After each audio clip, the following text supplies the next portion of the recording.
வணக்கம். நான் உங்கள் ஜெயா. இன்றைக்கி நம்ம இந்த வீடியோவில் லிங்குவிஸ்டிக்ஸ்க்கான டெஃபினிஷன் என்னன்னு பார்க்கலாம் வாங்க. வீடியோக்குள்ளே போகிறதுக்கு முன்னாடி இந்த வீடியோவை லைக் பண்ணுங்கள், உங்கள் ஃப்ரெண்ட்ஸோடு ஷேர் பண்ணுங்கள்.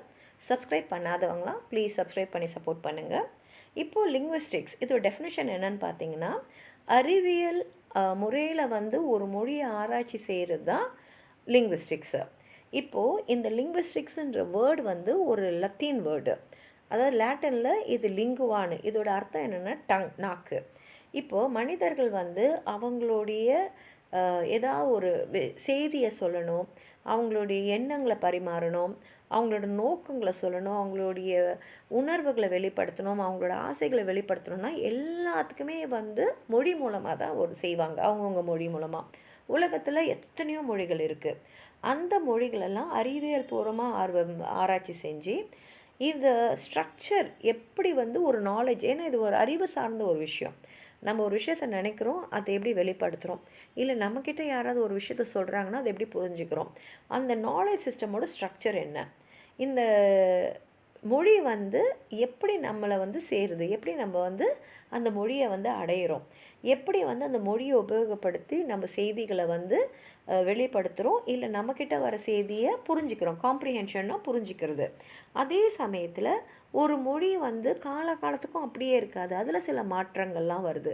அப்போ அந்த மொழிகளில் காலப்போக்கில் ஏற்பட்ட மாற்றங்கள் என்ன, இந்த விஷயங்களெல்லாம் ஆராய்ச்சி செய்கிற மொழியை ஆராய்ச்சி செய்கிறவங்களும் நம்ம லிங்குவிஸ்ட்னு சொல்லுவோம்.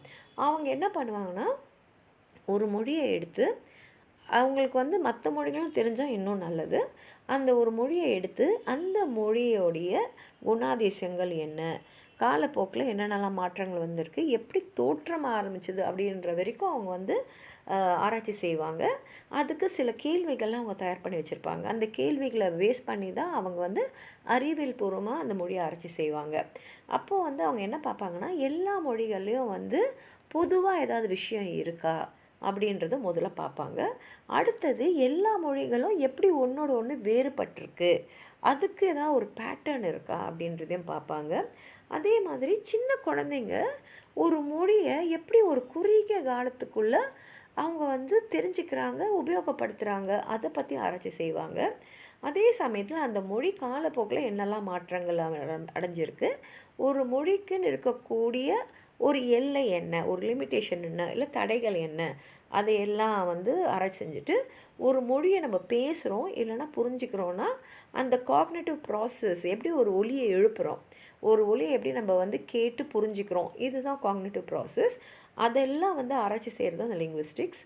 அந்த லிங்குவிஸ்டரோட பணியை தான் லிங்குவிஸ்டிக்ஸ். அதனால் அறிவியல் ரீதியாக ஒரு மொழியை பகுத்து ஆயிடுது தான் லிங்குவிஸ்டிக்ஸ். நம்ம ஒரு டெஃபினிஷன் சொல்லலாம். உங்களுக்கும் ஏதாவது சொல்லணும்னு நினச்சிங்கன்னா கீழே இருக்கிற கமெண்ட் பாக்ஸில் எழுதுங்க. இந்த வீடியோவை பார்த்து ரசித்ததுக்கு நன்றி.